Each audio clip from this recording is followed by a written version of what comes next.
ಬೀದರ್ ಜಿಲ್ಲೆಯ ಏಕೀಕರಣ, ಸಹಕಾರಿ ರಂಗ ಹಾಗೂ ಗ್ರಾಮೀಣ ಶಿಕ್ಷಣದ ಕ್ರಾಂತಿಗೆ ಅಪಾರ ಕೊಡುಗೆ ನೀಡಿದ ಧೀಮಂತ ನಾಯಕರು, ಮಾಜಿ ಸಚಿವರು ಹಾಗೂ ಹಿರಿಯ ಸ್ವಾತಂತ್ರ್ಯ ಹೋರಾಟಗಾರರಾದ ಡಾಕ್ಟರ್ ಭೀಮಣ್ಣ ಖಂಡ್ರೆ ಅವರು ಇಡೀ ಕಲ್ಯಾಣ ಕರ್ನಾಟಕದ ಹೆಮ್ಮೆಯಾಗಿದ್ದಾರೆ.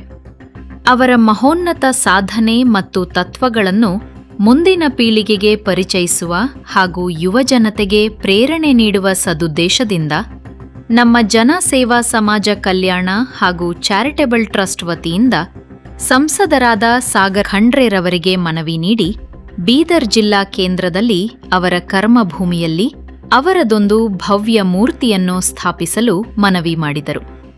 ಮತ್ತು ಜನಸೇವಾ ಟ್ರಸ್ಟ್ ಅನೇಕ ಕೆಲಸ ಕಾರ್ಯ ಮಾಡುತ್ತಿದ್ದು, ಇದೀಗ ಡಾಕ್ಟರ್ ಭೀಮಣ್ಣ ಖಂಡ್ರೆ ಅವರು ತ್ಯಾಗ ಹಾಗೂ ಬಲಿದಾನ ಮತ್ತು ಅವರು ಕೊಡುಗೆ ಧೈರ್ಯ ನಮ್ಮ ಪೀಳಿಗೆಗೆ ಸ್ಫೂರ್ತಿದಾಯಕವಾಗಿ ಮೂಡಲಿ ಎನ್ನುವ ಉದ್ದೇಶದಿಂದ ಸ್ಥಾಪಿಸಬೇಕು ಎಂದು ಮನವಿ ನೀಡಿದ್ದೇವೆ ಎಂದು ತಿಳಿಸಿದರು.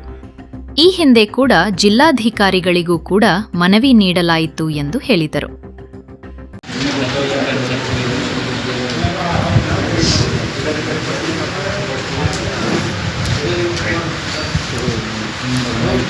ಕೊಡ್ರಿ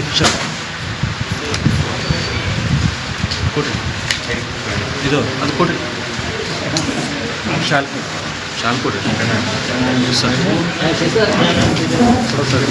ಹೋಗಿ